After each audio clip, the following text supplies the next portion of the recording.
Sonpur block अंतर्गत खलियापाली उच्च प्राथमिक विद्यालय स्वतंत्र अभिभावक शिक्षक बैठक अनुष्ठित हो जाइछि।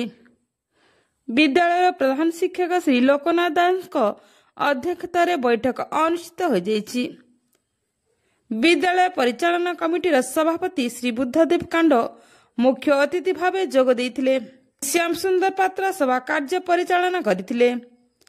श्री लोकनाथ दास आज पीटीएम रो लक्ष्य और उद्देश्य विषय उपस्थित समस्त अभिभावक तथा अभिभाविका मानक जणाइथिले।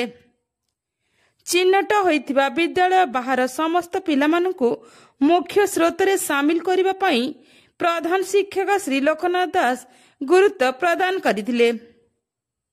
एथिरे समस्त अभिभावक माने सहयोग करिबा पई कहिथिले। एई अवसर रे आज एक शपथ पाठ करा जाइथिला। विद्यालय समस्त छात्र छात्री तथा शिक्षक शिक्षयित्री मानक नहीं नगर परिक्रमा करा जाइथिला।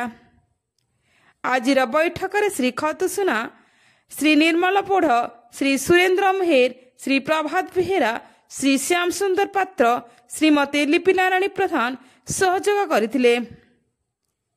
परिशेष रे श्रीमती लिपिनारायणी प्रधान धन्यवाद अर्पण करथिले।